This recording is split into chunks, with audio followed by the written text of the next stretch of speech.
Welcome to Minor League Cricket on 99.94 to talk about this Pacific Conference final where the favourites, Silicon Valley Strikers, the title holders from last year, were upset by the Seattle Thunderbolts, who've come from kind of nowhere to make it in this tournament. A brilliant few weeks. I am Jarrod Kimber, your the host of Red Ika podcast and many other things on 99.94. With me is former New Zealand Into the Wind stalwart who represented his nation 36 times in outdoor cricket and a few times in indoor cricket, but he didn't give me the exact numbers. So that's Iain O'Brien. And also from the ground out, the man at emerging cricket and major leagues cricket person, a man who loves our sport so much on Twitter, he just calls himself Crick Fan USA. It's Nate Hayes. Welcome, gentlemen. Let's just get straight to it, Nate, because it sounds like you're in a party over there as we've got the break between the two innings. Nate, tell me, is this considered an upset? Did we not expect the Strikers to win this game? I think to a lot of people it might be considered, honestly, if you followed the league closely the last few weeks, I don't think you can call it an upset. The hot team coming into the playoffs, coming into this round of the playoffs especially, is the Seattle Thunderbolts. And with the quality that they have, the way they improved their team in the offseason, they were a middle-of-the-road team last year. They added a lot of great role players to the team in the offseason.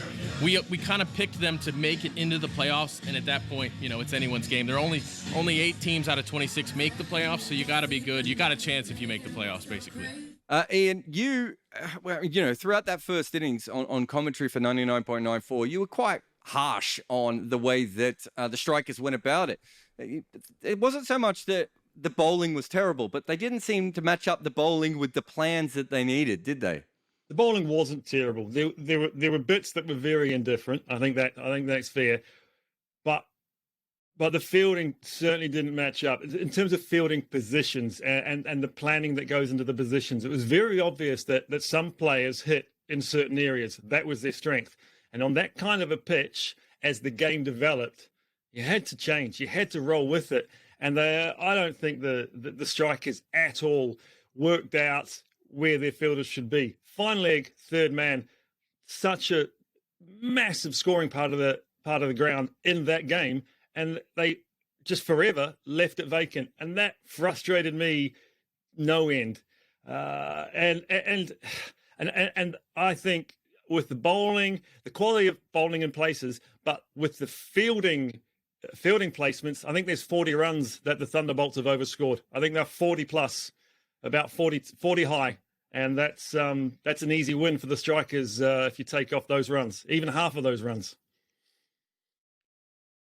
And Nate, you look at when Andreas Hus is out, at that stage, Strikers are well on top. We're looking at the rest of the batting and going, what are the Thunderbolts going to get? They're knocking the ball around. There was a lot of singles, even a lot of dot balls there for a little while. And then suddenly, kind of out of nowhere, Rishi Bardwaj just plays, one of probably the best innings of his career. He's ended up with 66 from 47 balls. He was in complete control for a lot of that innings. Take us through him and what you made of the innings. Well, Rishi Bardwaj is basically, considered, he's not a major league contract player. He's considered just a very, very good club player, which the way the teams are composed, you need a certain number of basically locals in your playing 11. He moved to Seattle to play for this team in the offseason from Atlanta, and he's much more well-known in the Southeast, in the Atlanta area, but very good batter. He's played before in Sri Lanka, but I was not shocked to see him go off and play so well. He has played at this ground before, which I think is a big advantage. A lot of the guys in the Pacific, especially on his team in Seattle, haven't played on this ground before. But I agree with Iain that the fielding placements should have been a little bit better. I think they got a little bit maybe cocky with Fidel Edwards even. He gave a lot of runs. He did take wickets, but he gave a lot of runs. You saw a couple of sixes go right over top of the fielders that he had placed. He was trying to get them to hit there, but the batters were just better a couple of times. So I think, and that tends to happen a lot of times in this league, as you get a lot of full member cricketers that come into this league in their first week. It's kind of a slap in the face. It's a better league than they think it might be. I don't know if that happened with Edwards. He did go expensive, but You mentioned the flow of the game with the bowlers and things like that. Typically, they bowl Saurabh and Kulvinder Singh as open. They start with those two. But when you have Roshan Primus, who is a quick bowler, but they tend to bowl him in the middle overs, and he's not in the team anymore, and you bring in Fidel Edwards, now you have to find a spot for Fidel Edwards to bowl, and not everybody bowls in the same places. So I think that interrupted the flow of their typical innings, the typical bowling innings that they're used to creating. It's interesting, isn't it, Ian? Because like first ball, Fidel Edwards gets a wicket where he's certainly too quick for the guys when they first come out to the crease. You're sitting there thinking he's going to be the difference between the two teams. He kind of was the difference between the two teams in the end, but it was that big over in the 17th when they hit him everywhere. Well, it was 2 sixes in. I think it was he bowled the fourth over. He was hit for 2 sixes. That was Harpreet Singh, and he was out the next delivery. And then the 17th was a couple of sixes and a 4. I think was in that over. It was one of those pitches where the faster you bowled, the easier it hit the middle of the bat, and it was the cleaner you were hit. If you have a look at overall in both innings, the Thunderbolts had the quicker of the bowling attacks, and they almost lost it. Again, going back, strikers gave away 40 plus runs, about 40 runs. And so the quicker the bowler on this surface, the harder it is for you. Absolute surface need to be into the wicket. I don't think Fidel Edwards did enough of it. I think certainly 17th and 20th, he went death as opposed to still bowling into the surface and getting the variations, those balls to spin and rip. I think that's what the lesson for the next two teams, for the Fire and the Stallions, my Stallions. Pranay Shuri, Nate, he bowled well. I think he bowled a couple of overs, went at about 14 runs, I think off the top of my head, 14, 15 runs. So he bowled pretty well. Comes out with the bat. If you look at the scorecard, you're probably going to go, well, he's made 29 off 26.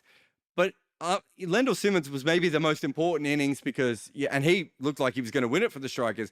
But their last chance was really Shuri, and he really did hold that batting together. It's just that he couldn't get Gary Graham or even Dion Ryan. None of them could sort of lift up around him. But that innings really did hold the Strikers up. They've ended up probably closer to the score because he batted it all. Yeah, when Lendl Simmons got out, I mean, he had just hit a few balls before. He had just hit 2 sixes, and then he got out.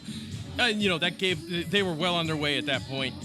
Surrey kind of kept the innings together. But when Gary Graham came in, he's been a finisher for them for much of the season. He's certainly capable. At one point, on 2 straight balls, he scored 10 runs, and that. At the point where he scored that 6 and that 4, it looked like Silicon Valley was going to just win the game. It looked like that was it. And then he got out immediately. And at that point, yes, it did become Pranay Surrey's job. Like you said, 29 for 26 doesn't look great on the scorecard, but like you said, he got them to a point where they were in shooting distance. They could actually win the game. And it was at that point, I want to talk about some of the bowlers. Jarrod, it was at that point when he got them close that he changed his game, that he went away from how he had been scoring his runs. He had been scoring his runs by getting inside it, getting it down to fine leg, and then backing away and getting it through backward point, third man. He went to the power game at the death. Stay the same. Keep doing what you do. So that little rush of blood that we saw from Simmons, that we saw from Graham, we saw from Suri, those 3 rushes of blood just held them back and the 2 wickets and then not being able to reach it. Yeah, and it's worth talking about the Thunderbolts bowlers. As you said, they probably weren't as well suited to the surface as perhaps the Strikers looked. But, Ian, you look at Fani Simahadri. He's such a unique bowler. He's slow, he's left arm, and he's a slinger. You kind of, one of those things, 2 of those things might happen. To have all 3 is quite random. And on this particular pitch, I think you made a joke halfway through, Ian, that it's like he had rolled the pitch for himself. Oh, he needs to be packing this one up and taking it with him. Stephen Taylor, he loves playing at this ground. So it's home ground. Well, it's not, but it's his home ground. And I think the same here. He wants to be wrapping this wicket up and taking it with him. Perfect combination of pace, a little bit of bounce, and then the grip for his variations. His release reminded me, and I said it during commentary on 99.94, that it reminded me of Mustafizur from Bangladesh. That release is just that little bit later than you think it is. And so you're just that little bit behind in terms of your movements and your delivery. and then he's got the pace up delivery, as you call it, Jarrod, and then he goes, oh, the quick one, and that's the one that he didn't have as much success with, but is the off speeds just so good, His last over though, the last over he did bowl, I think he went away from what he does best. He went death instead of doing what he did best. That could have cost the Thunderbolts, but very good, very, very good bowler. An interesting thing about him, I'd like to interject. An interesting thing about Fani is if you take his death overs wickets for the season and you only take his death overs wickets for the season, he's still in the top 5 of wicket takers in the entire league.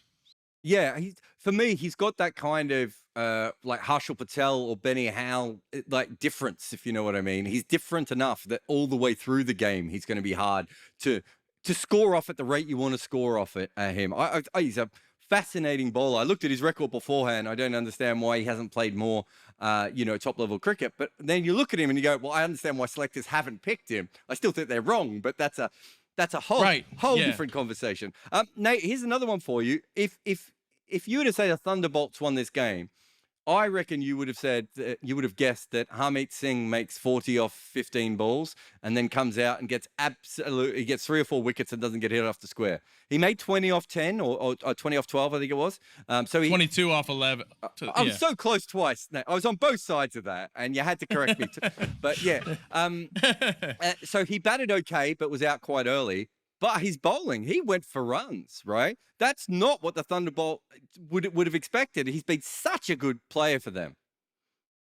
Yes, especially, he gets a chance to bowl. A lot of their games they played on Astro, and, you're just going to get bullied by good batters on Astro, by strong batters on Astro. And, yeah, so he's been looking forward to playing here. And, yeah, he did get whacked around. The 22 from 11 ended up being really important, win a close game like that. You need that boost. But they really would have wanted him to go, into the teens with his batting. Yeah, as far as overs. That fact that he's been playing most of his games on Astro, that sort of tells me why he didn't have such a good day today. He bowled Astro. Instead of adapting to this kind of a pitch, he bowled Astro, which you do want to sort of skid it on, kiss it on. This pitch, you want to hit into it, you want to bowl, get the seam to grip. And so not used to this pitch. Tomorrow for the final, okay, hopefully he's got a little bit more up his sleeve and he learns quickly. Yeah, I don't think you can get much better situation for the Thunderbolts in that they've come into this game. Their best player hasn't had a blinder and they've still gone up against the reigning champs and knocked them out. They're going to have so much confidence. Iain, just looking ahead for you, now having watched the Thunderbolts play, obviously we've only seen the first game, so I'm not going to get you to be too Nostradamus, but this looks like a quality team. They're going to be tough for whoever they play, and I wouldn't say that this surface completely was in their favor either. No, I absolutely agree. I think their bowlers will learn. They have to learn, and they have to learn. I'm a little bit surprised they didn't get more. They didn't learn more by watching their batters in the first innings, by sitting behind a TV or talking about it a lot more. I'm a little bit surprised they didn't have bowl better for the surface. They bowled very well, but not for that surface. So in terms of their bowling, I think that's a very good bowling lineup for a good surface. They'll learn, they'll get better. Their batting lineup, dumb stuff at times. There was some very, very strange, just some of the wickets, but that's what you get with this sort of lower level when you compare it to the top level. I have to say, and so you get people making bad mistakes, silly mistakes, dumb mistakes. They'll get better, but I think they're a pretty good all-round team. I like them. I picked them at the start of the day. I'm happy with them. Nate, for you, just on the strikers, very quick one. They'll be gutted with this. I mean, obviously it's a knockout game and everything else, but they won the first 11 games of the season. They really lost form at the wrong time, didn't they?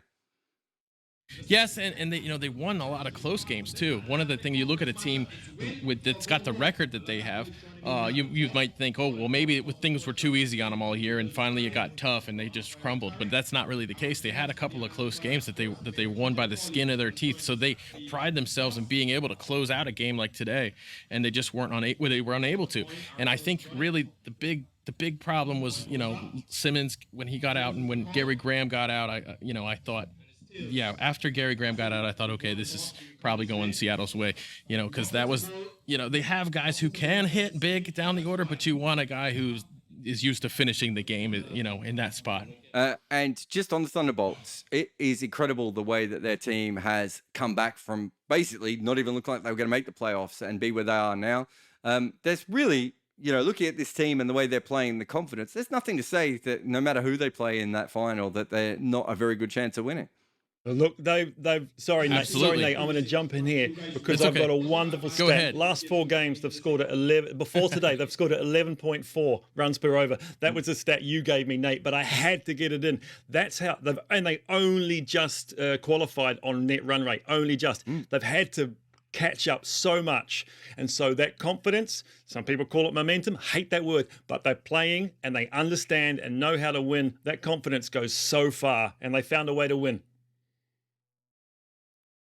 No problems. Look, we'll call it there. Nate looks like he's got to talk to one of his He many is a admirers. busy man. So Such an important fellow, isn't he? I think he's the unofficial mayor of Morrisville. But we'll leave the podcast there. Big thanks to everyone for listening in to these podcasts on 99.94. We'll do another one after the next semi-final, and we'll also have one after the final as well. So big thank you to Nate, the most famous man of Morrisville, and also to Iain O'Brien. We'll see you again on 99.94.